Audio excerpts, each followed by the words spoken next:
Ladies, flipping through today's glossy women's magazine, I still see the same narrative over and over again that tells us women that our prime is in our 20s and our 30s when we are the most gorgeous and the most energetic, and that we need to figure out our lives, especially professionally, that we need to discover our superpowers, our passion, what we want to do in life professionally at the latest in our 30s. Same narrative or very similar when it comes to love. In our 20s and in our 30s, we should find the partner that we fall in love with and spend the rest of our lives and start our families with, because God forbid, over 40, my goodness, then all good men are taken and the love train is taking off and we are left back there on the platform. Well, my dear, I'm calling BS on all of this. And if you do that too, let's call BS together. Keep watching today's episode of It's Never Too Late with me, Bettina Wayne, because I'm introducing you today to a powerhouse of a woman who is hitting her strides in her 40s and now at the verge of 50. I can't even wait where MarieClaires Gates is going. MarieClaires, an immigrant from Haiti, discovered her genius zone and grew her business to $1.2 million in 2020, and she found and married the love of her life, both while she was way into her 40s. Now at the cusp of turning 50, you should hear what she says about getting older and about the next 5 years to come. It's amazing. But let's start today's interview at the beginning, when this powerhouse of a woman whose story is so remarkable first arrived in the United States over 30 years ago. Hi, everyone. My name is MarieClaires. And so I came to the United States when I was 16 and I was pregnant and ashamed. So my mother sent me here to have the baby and not tell anyone. Because, I come from a small country, small city, everyone knows everyone. And I went to an all-girl Catholic school. So it's like, to get pregnant at 16, unheard of. And so I came here, I didn't speak English. And I had my son, I turned 17 that same summer. And it wasn't easy. I became a roommate with a cousin, and I stayed with her, and I went to school at night. I went to high school, finished my 12th grade at night, and watched my son in the daytime, along with her son, my cousin's son. So I was babysitting in the daytime, learning English while watching all my children. I would watch that and learn English, and then go to high school at night. So I went to an adult school since I had a kid. So to finish high school. I forgot to add too that my son ended up being autistic. He had autism. Well, he still does. He has autism and he's epileptic. He's high functioning, okay.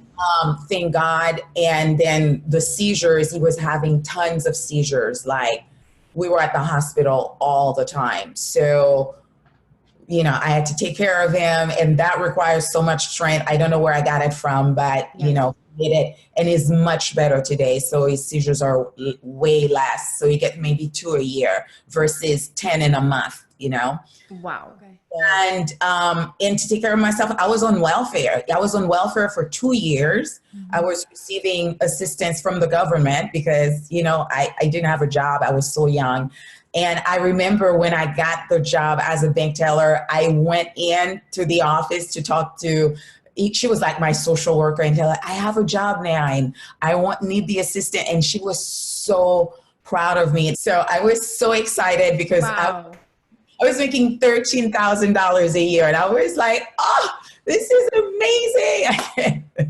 I always love to say that this is a country that provides opportunity, and I'm just so grateful for that. So, because there's such a stigma attached to welfare, but it really helps you get to the next level. And it did for me. Don't you just love MarieClaires?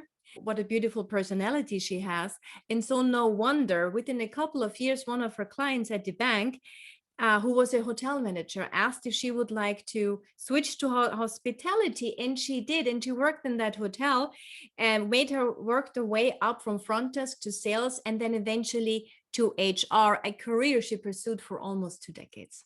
And I would see human resources, all of them, they were always so happy. I said, I'd be really interested to work in human resources. And I expressed that to them and they say, oh my God, you should come aboard. And I left sales, same company. Yes.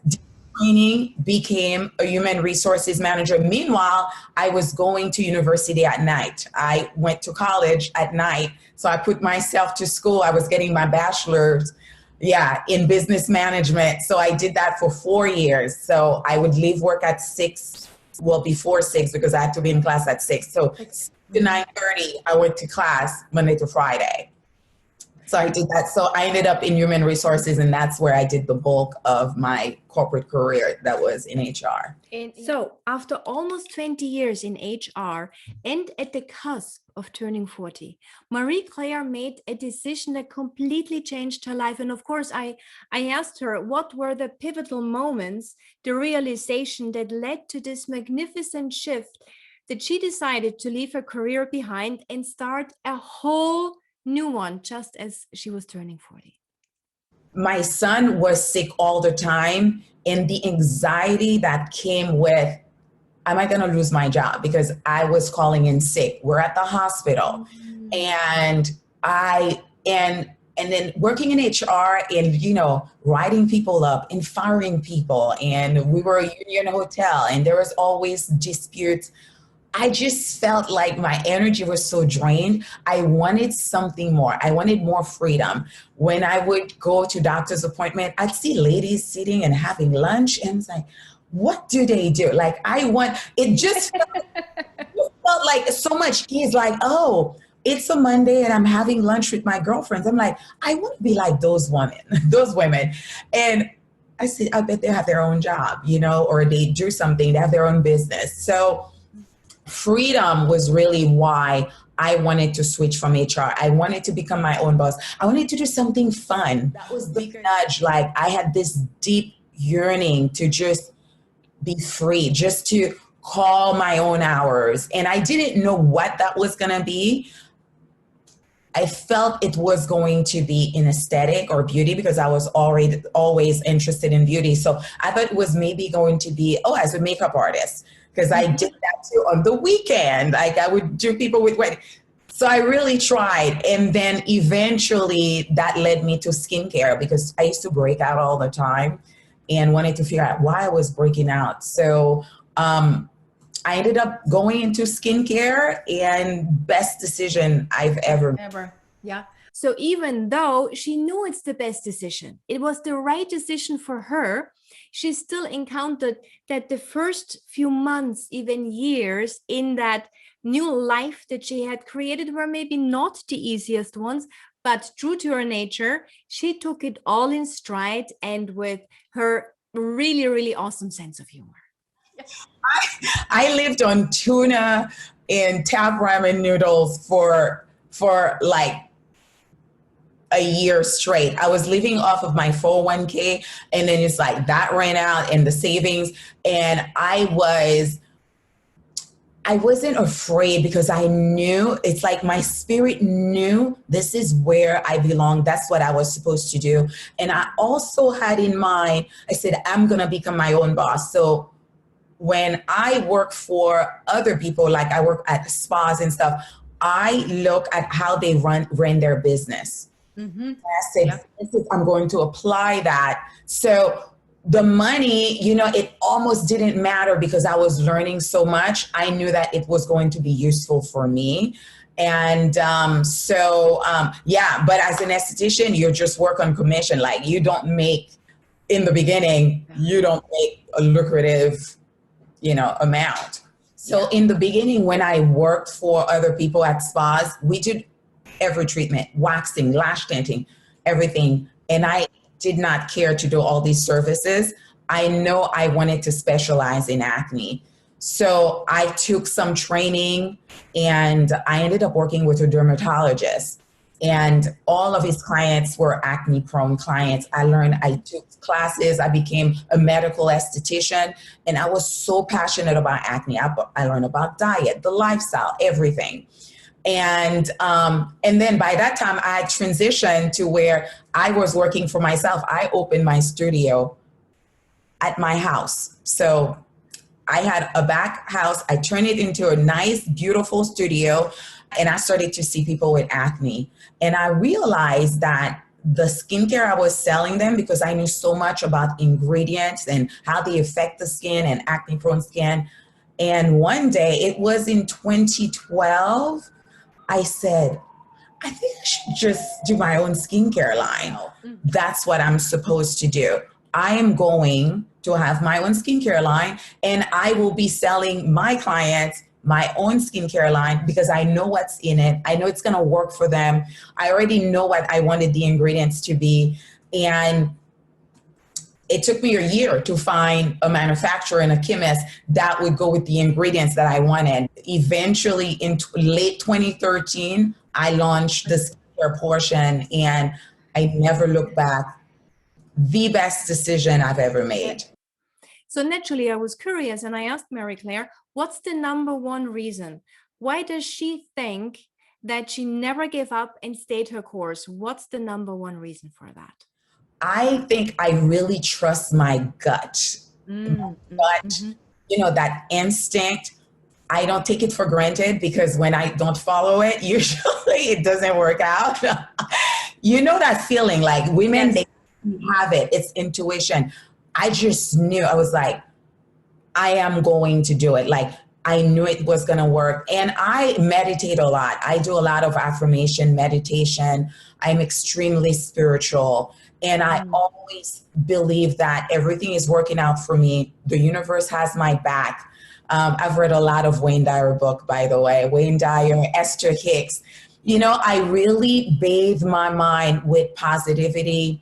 And I just knew that whatever happened, whether it worked or not, it was going to be to my benefit. And if it didn't work, it was going to propel me to the next thing, So it's like when you're married to someone and you get divorced and then you meet the love of your life. You're like, oh, thank God it didn't work out. Like you were so anxious and upset about it, and then you meet the love of your life. So that's exactly how I think about it. Yeah. So I was married before. I got married when I was 29 and divorced a year later. And from that point on, it's like, when you know what you don't want, you know what you want. So I kept a list of all the qualities my husband was, the man of my life, was going to have. And then I had no attachment to it.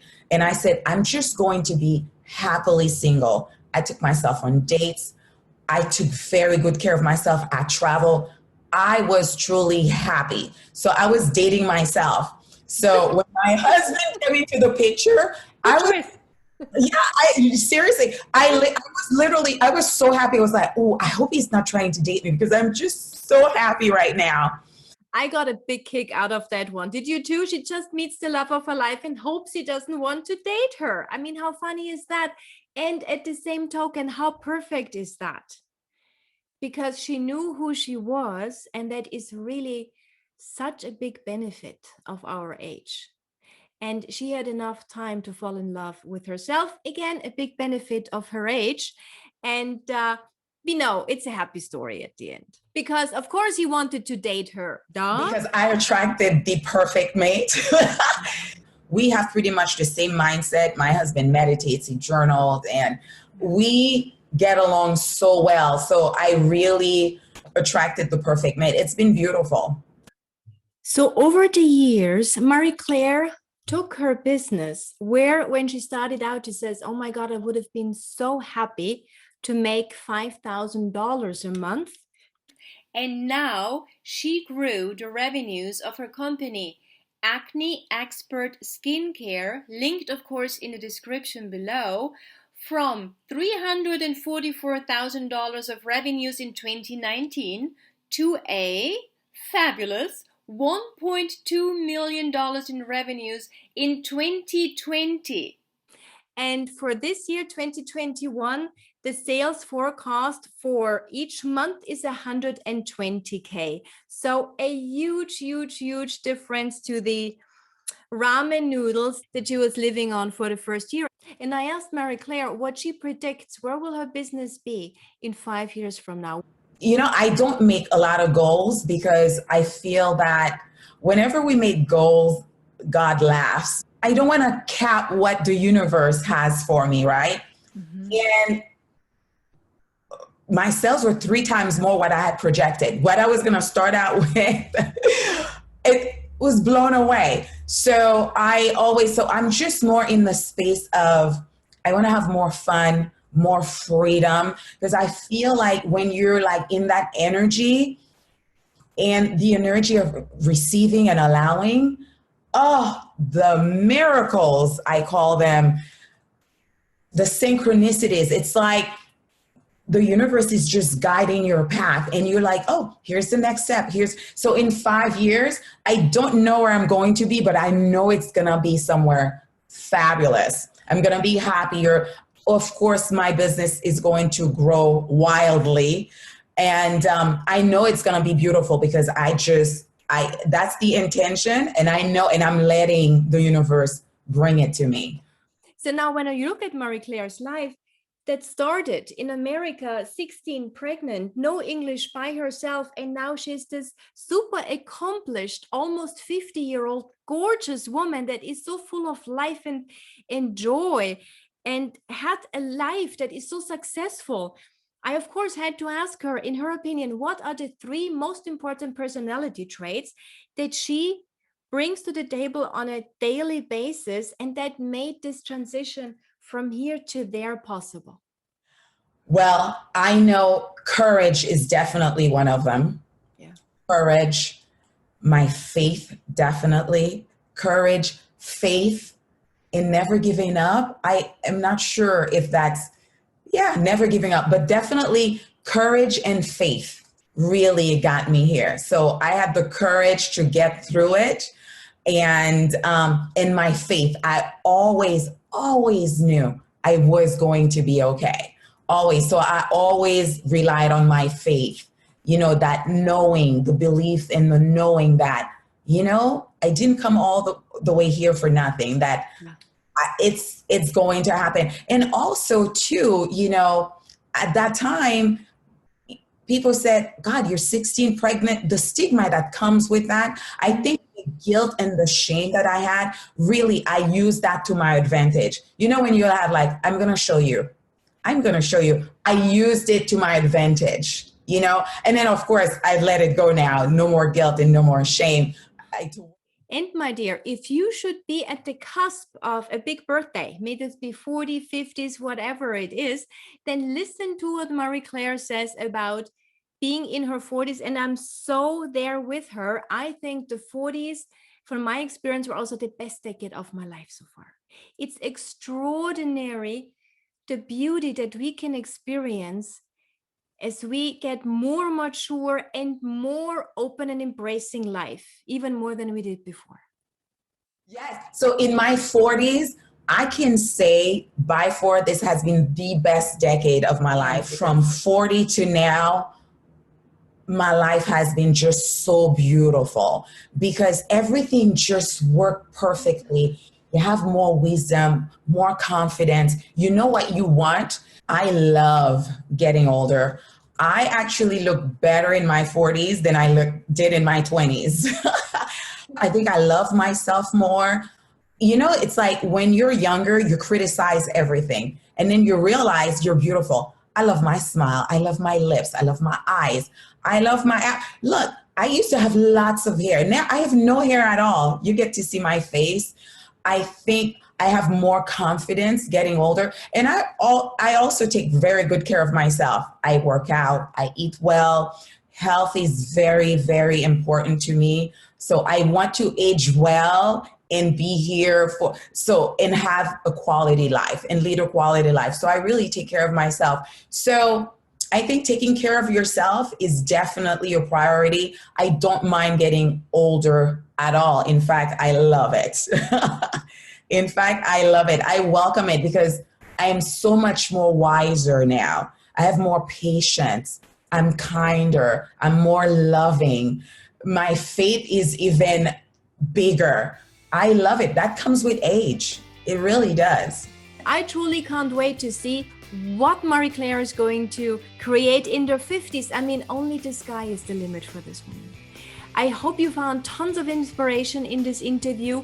And if you still have, the voice saying, yes, I want to, but there's another voice competing with it, maybe saying things like, oh, you're getting too old to do that, or your ship has sailed, then you definitely need to check out this video here, because it is so true.